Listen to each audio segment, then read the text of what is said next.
இந்திய சினிமாவில் அதிக பட்ஜெட்டான நாக் அஸ்வின் இயக்கத்தில் பிரபாஸ், கமல், அமிதாப், தீபிகா படுகோன் என பல நட்சத்திர பட்டாளங்கள் நடிப்பில் பிரமாண்டமாக வெளிவந்துள்ள கல்கி எப்படியுள்ளது என்பதை பார்ப்போம். படத்தின் ஆரம்பத்திலேயே மகாபாரத போர் நடந்து முடிகிறது. இதில் துரோணாச்சாரியா மகன் அமிதாப் பச்சன் பாண்டவர் குடும்பத்தில் கருவில் உள்ள குழந்தையை அழிக்கிறான்.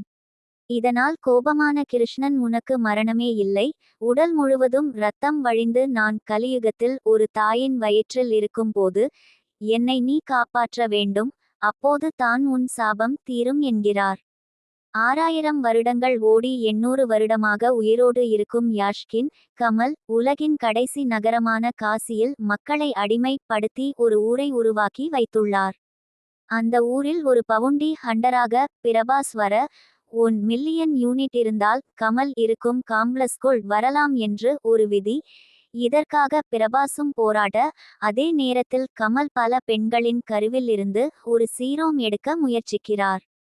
அப்போது அங்கிருக்கும் தீபிகா படுகோன் வயிற்றில் ஒரு குழந்தை உருவாக, அதில் சீரோம் எடுக்கும் போது அது கிருஷ்ணன் தான் என்பது தெரிய வர, அமிதாப் பல வருட தவிப்பிற்கு பலனாக தீபிகாவை தேடி வர, இதற்கு பிரபாஸ் எந்த விதத்தில் உதவுகிறார், அதோடு கமல் நினைத்ததை அடைந்தாரா என்ற பிரமாண்டமே இந்த கல்கி.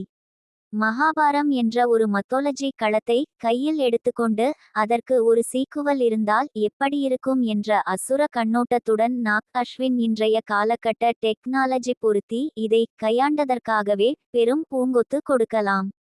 பிரபாஸ் பாகுபலி-க்கு பிறகு அனைத்து தரப்பினருக்குமான படம் கொடுப்பதில் கொஞ்சம் தடுமாற, இந்த கல்கி அதை முறியடித்து பிரபாஸை உச்சத்திற்கு மீண்டும் கொண்டு செல்லும். ஆனால் இதில் பிரபாஸை விட அசுவத்தாமன் ஆக வந்த அமிதாப் தான் ரியல் ஹீரோ. 6000 வருடம் மேல் உயிரோடு ஒரு உயிரை பாதுகாக்க அவர் எடுக்கும் தவம், அந்த குழந்தை உருவானதும் ஒரே ஆளாக அமிதாப் ஆடும் ஆட்டம் ருத்ரதாண்டவம். அதோடு அந்த கருவை சுமக்கும் பெண்ணாக தீபிகா படுகோன், அவரை காப்பாற்ற போராடும் அண்ணாபென், ஷோபனா, பசுபதி என அனைவரும் நிறைவான நடிப்பு.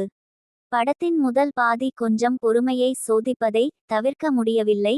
பிரபாஸ் கேரக்டர் போக போக வெயிட் ஆக மாறினாலும் ஆரம்பத்தில் அவரை ஏதோ காமெடியன் போல் காட்டியது ஷப்பா ரகம்தான். கமலுக்கும் இரண்டாம் பாதியில் தான் அதிக வேலை போல. இதில் அவர் நடிக்காமல் சிஜி வைத்து டப்பிங் மட்டும் கொடுத்துவிட்டார்களோ என்று இருக்கிறது.